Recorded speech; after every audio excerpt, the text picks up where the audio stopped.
Halo, selamat pagi. Kami dari kelompok 3 yang beranggotakan saya Juliana Friska Boru Raja Guguk dengan NPM 1913023023 dan rekan saya Salsabila dengan NPM 1913023035 akan mempresentasikan tentang teori ikatan valensi pada senyawa kompleks.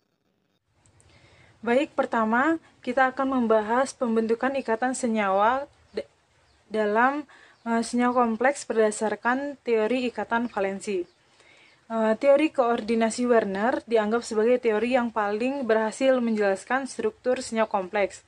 Akan tetapi, gagasan tersebut memiliki kekurangan, yaitu gagasan tersebut tidak dapat menjelaskan bagaimana proses pembentukan ikatan antara logam pusat dengan ligannya. Lalu, teori ikatan pada senyawa kompleks itu mula-mula diusulkan oleh Lewis dan juga Siekwitz. Akan tetapi, teori yang diusulkan itu ditinggalkan karena tidak dapat menjelaskan bentuk geometri senyawa kompleks. Lalu, pada tahun 1930, Pauling mengusulkan suatu gagasan tentang teori ikatan valensi. Lalu, dalam penerapannya, dalam senyawa kompleks, teori ikatan valensi ini cukup berhasil untuk menjelaskan bagaimana pembentukan antara ikatan logam pusat dengan ligannya. Lalu, teori ikatan valensi atau TIV ini dalam senyawa kompleks itu merupakan perluasan dari konsep yang mengaitkan antara proses hibridisasi dan bentuk atau struktur senyawa bukan kompleks. Lalu, berdasarkan teori ikatan valensi, senyawa kompleks itu dianggap terbentuk antara dua reaksi asam Lewis atau logam pusat dan basa-basa Lewis atau ligannya melalui ikatan kovalen koordinasi antara keduanya. Sedangkan ikatan kovalen koordinasi itu terbentuk dari hasil tumpang tindih antara orbital ligan yang berisi pasangan elektron bebas dari orbital logam pusatnya yang kosong. Dalam senyawa kompleks, logam pusat itu memiliki bilangan koordinasi atau BK tertentu.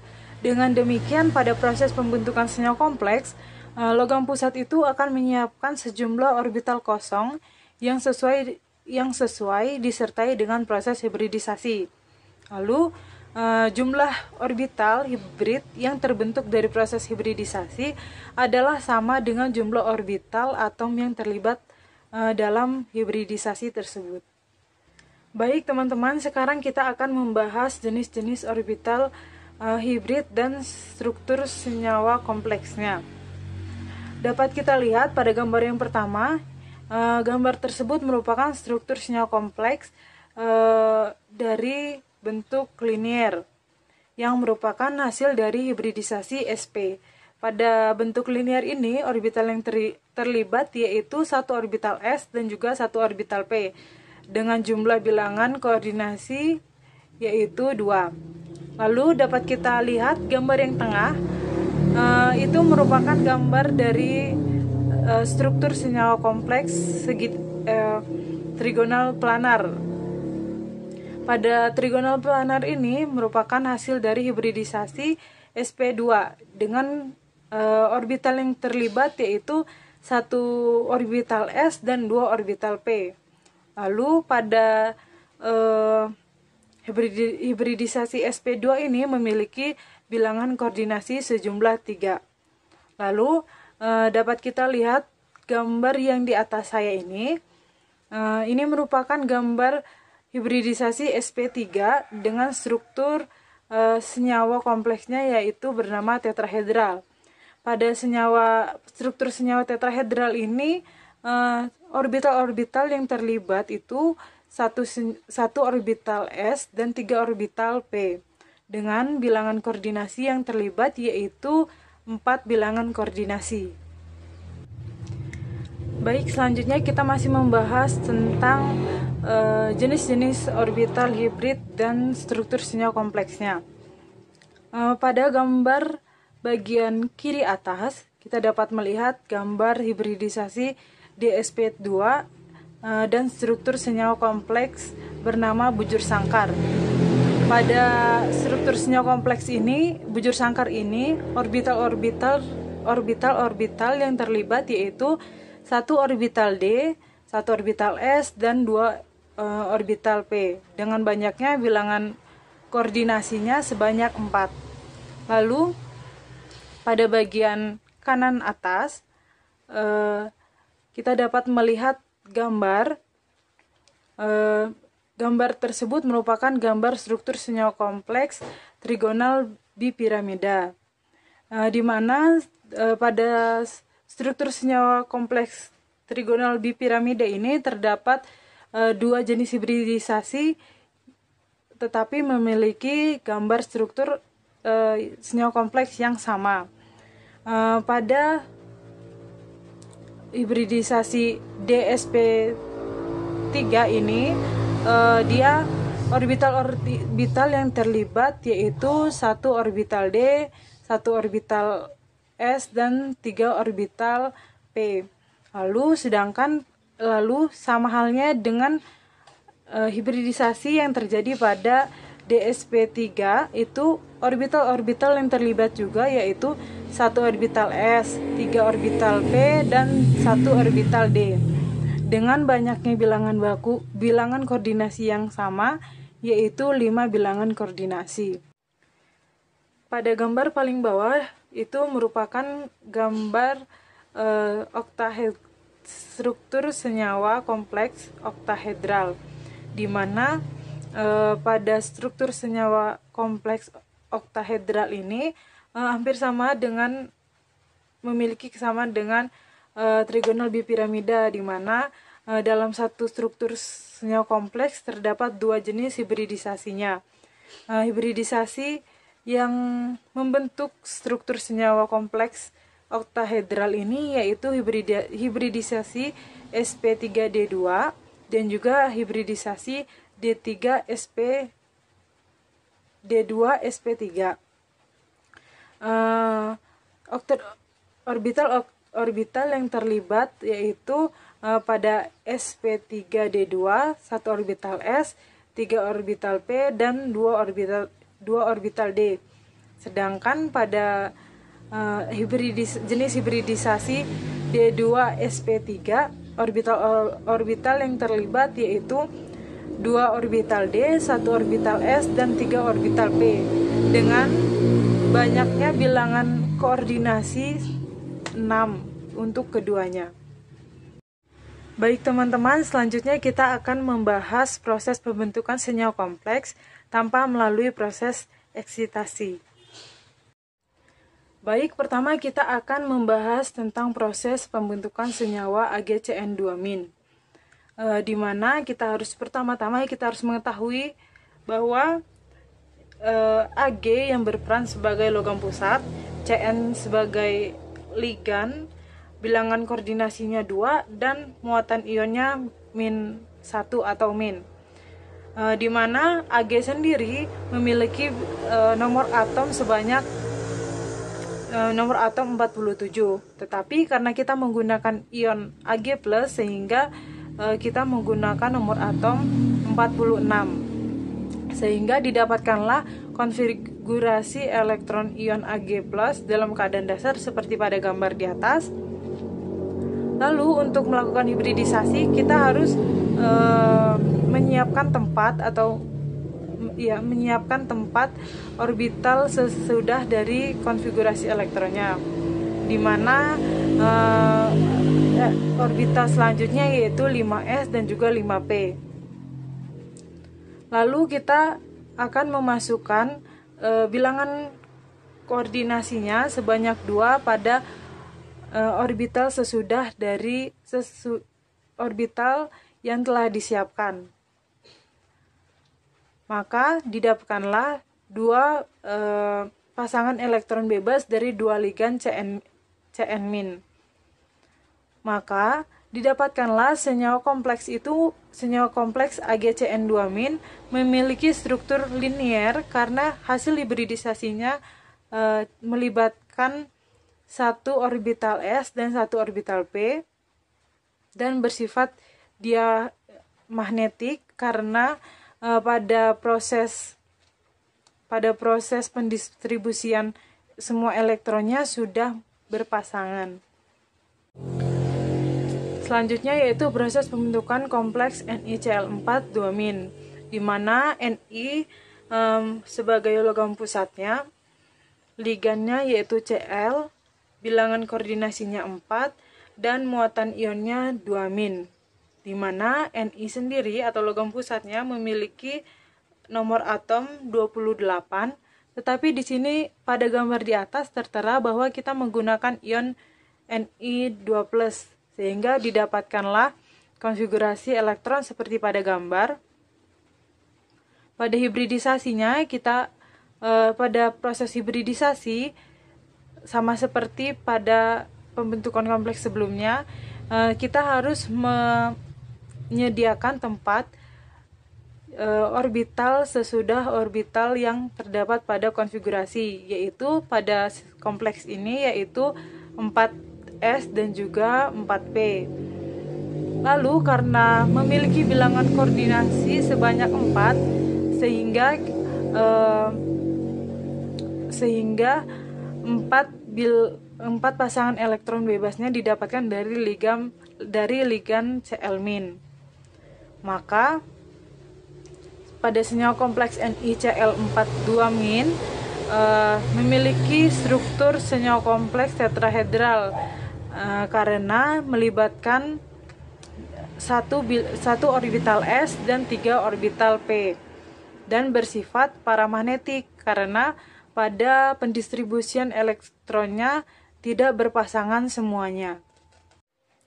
Selanjutnya yaitu proses pembentukan kompleks COF6 3-, di mana CO-nya sebagai logam pusat, ligannya yaitu F, bilangan koordinasinya 6, muatan ionnya -3, di mana CO memiliki nomor atom yaitu 27. Lalu pada ion CO3- didapatkanlah konfigurasi Ar3D6. Lalu pada proses hibridisasinya, karena di sini terdapat 6 bilangan koordinasi atau 6 ligan F yang terikat, maka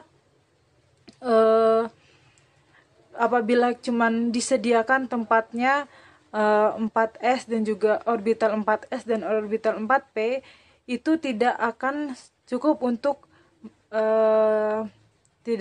untuk memasukkan pasangan elektron bebas dari 6 ligannya, sehingga ditambahkan lagi orbital selanjutnya yaitu orbital 4d, sehingga pada proses hibridisasinya pasangan elektron bebas dari 6 ligan F- ini yang dimasukkan kepada orbital 4s, 4p, dan 4d, sehingga hasil hibridisasinya yaitu sp3d2, sehingga senyawa yang terbentuk pada senyawa kompleks ini strukturnya yang terbentuk yaitu oktahedral dan bersifat paramagnetik karena dapat kita lihat pada proses pendistribusian elektronnya itu pada 3D itu tidak berpasangan, sehingga jika tidak berpasangan itu bersifat paramagnetik. Selanjutnya, saya akan menjelaskan proses pembentukan senyawa kompleks NiCN4 2-. Pada senyawa kompleks NiCN4 2-, atom pusatnya yaitu Ni, ligannya yaitu Cn, bilangan koordinasinya yaitu 4, dan muatan ionnya yaitu 2-. Selanjutnya, kita mencari konfigurasi elektron untuk atom pusat Ni. Muatan ion Ni yaitu 2 positif didapatkan dari pada senyawa kompleks NiCN4 2- memiliki muatan ion 2-. Lalu pada ligan Cn memiliki muatan -1. -1 dikali 4 hasilnya -4. Maka agar muatan ionnya sama dengan 2-, ion Ni muatan ionnya harus 2 positif. Selanjutnya Atom Ni memiliki nomor atom 28. Karena muatan Ni 2 positif, maka melepaskan 2 elektron, sehingga konfigurasi elektronnya menjadi Ar3D8. Untuk penempatan elektron pada konfigurasi elektron ion Ni 2 positif keadaan dasar seperti yang ada pada layar Anda. Selanjutnya, ion Ni 2 positif mengalami eksitasi. Eksitasi yaitu proses pemindahan elektron dari orbital asalnya. Pada senyawa NiCN42 positif ini mengalami eksitasi karena terdapat ligan Cn yang merupakan ligan kuat, sehingga dapat mendorong pasangan elektron bebas untuk menjadi berpasangan.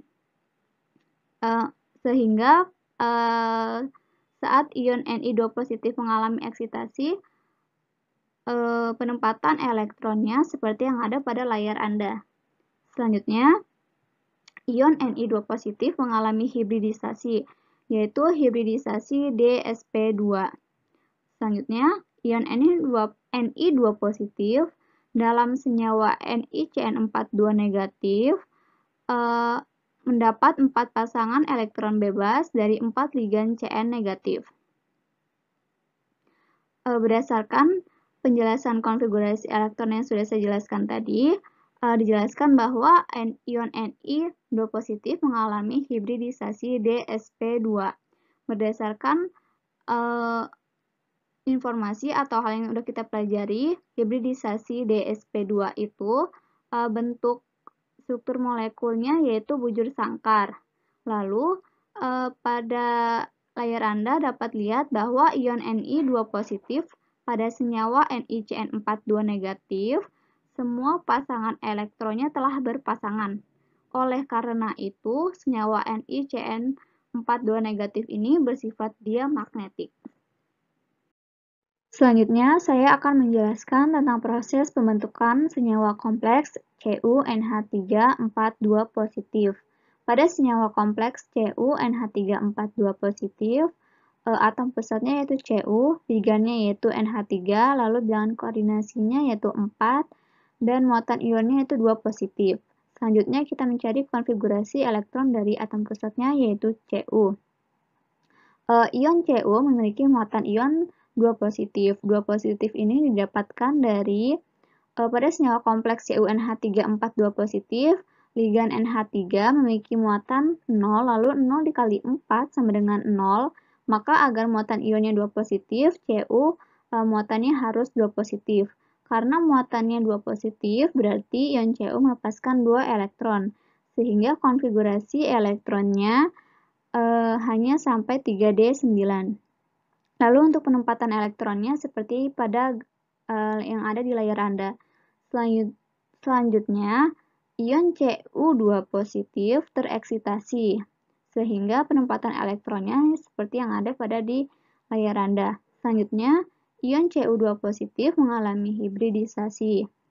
Hibridisasinya yaitu hibridisasi Dsp2.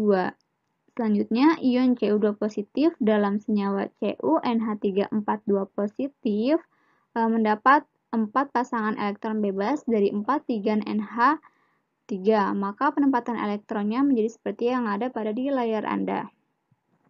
Berdasarkan konfigurasi elektron yang sudah dijelaskan tadi, terlihat bahwa pembentukan senyawa kompleks CuNH342 positif melibatkan hibridisasi Dsp2. Berdasarkan informasi, suatu kompleks dengan hibridisasi Dsp2 memiliki struktur bujur sangkar.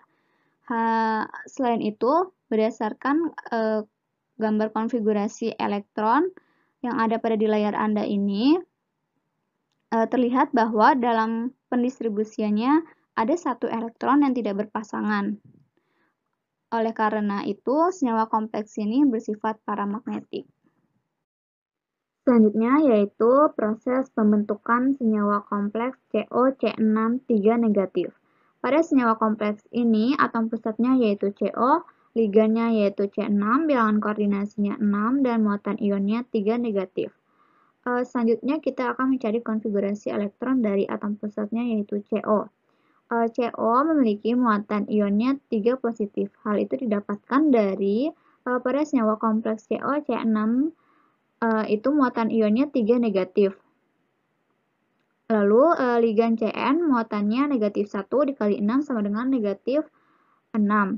Agar muatan ionnya sama dengan 3 negatif, maka ion CO muatan ionnya harus 3 positif. Sehingga konfigurasi elektron dari ion CO3 positif adalah Ar3D6. Lalu untuk penempatan elektronnya seperti yang ada pada layar Anda. Lalu ion CO3 positif mengalami eksitasi karena terdapat ligan kuat yaitu Cn yang dapat mendorong pasangan elektron bebas, sehingga semua elektron menjadi berpasangan. Selanjutnya, ion CO3 positif mengalami hibridisasi, yaitu hibridisasi D2sp3. Selanjutnya, ion CO3 positif dalam senyawa COC6 3 negatif mendapatkan 6 pasangan elektron bebas dari 6 ligan Cn-. Sehingga penempatan elektronnya seperti yang ada pada layar Anda. Dari penjelasan konfigurasi elektron yang sudah saya jelaskan tadi, dijelaskan bahwa ion CO3 positif mengalami hibridisasi D2sp3 sehingga memiliki struktur oktahedral.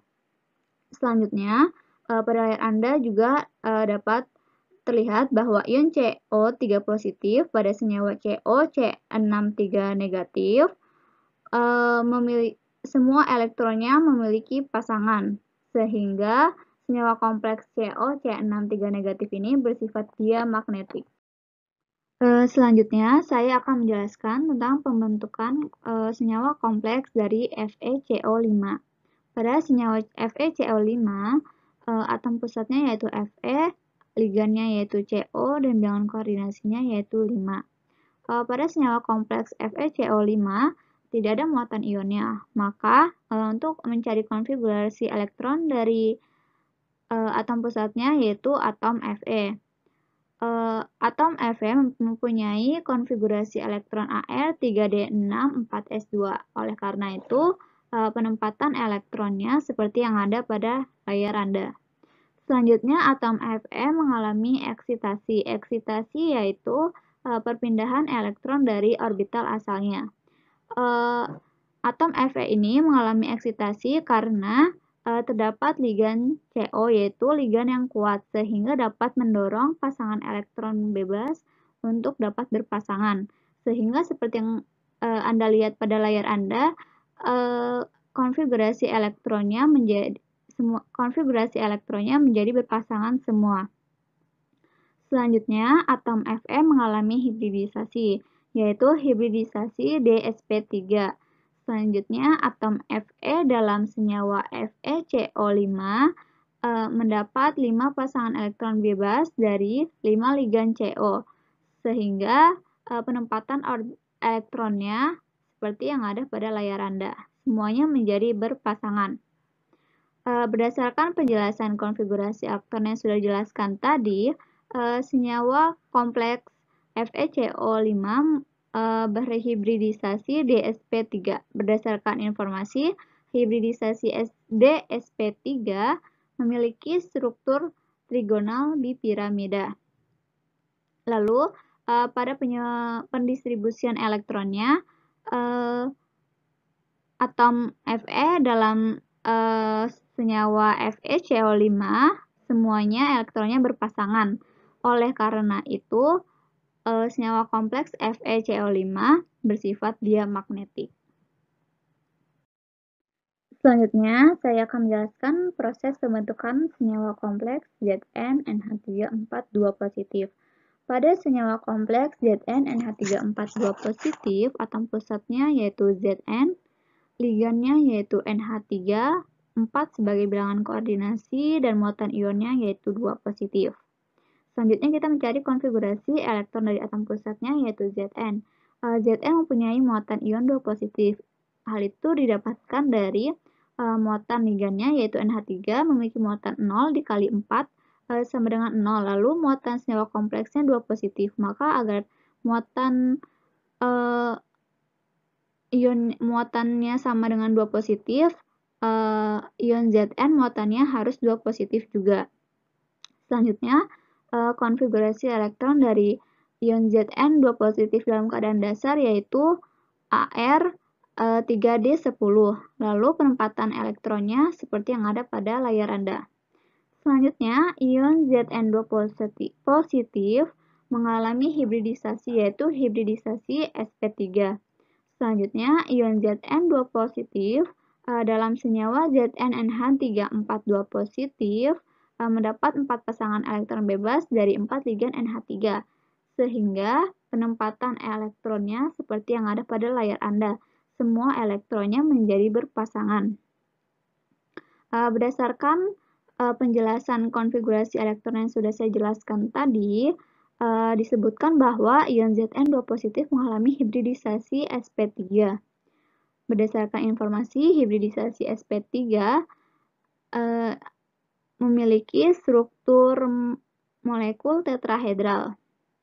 Lalu, berdasarkan konfigurasi elektron yang sudah saya jelaskan tadi, ion Zn2 positif pada senyawa ZnNH342 positif, semua elektronnya berpasangan.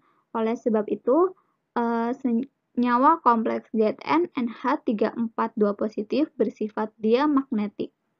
Lalu untuk gambar strukturnya, gambar tetrahedralnya seperti yang ada pada layar Anda. Selanjutnya yaitu perbandingan antara senyawa kompleks ZnNH342 positif dan senyawa sederhana CH4. Jenis ikatan yang terjadi pada senyawa kompleks ZnNH342 positif yaitu ikatan kovalen koordinasi. Sedangkan pada senyawa sederhana CH4 jenis ikatannya yaitu kovalen. Lalu pada hibridisasi pada ZnNH342 positif dengan CH4 sama-sama berhibridisasi sp3. Lalu seperti yang pada layar Anda, proses hibridisasi untuk ZnNH342 positif seperti yang sebelumnya sudah saya jelaskan. Selanjutnya, pada hibridisasi CH4 juga berhibridisasi sp3. Gambar yang A itu merupakan konfigurasi elektronik atom C dalam keadaan dasar dan terisolasi. Lalu, gambar B itu merupakan promosi elektron dan gambar C itu merupakan pembentukan orbital hibrid. Pada keadaan dasar dan terisolasi, yang gambar A, satu elektron yang berada dalam orbital 2s dipromosikan ke orbital 2p yang belum terisi elektron.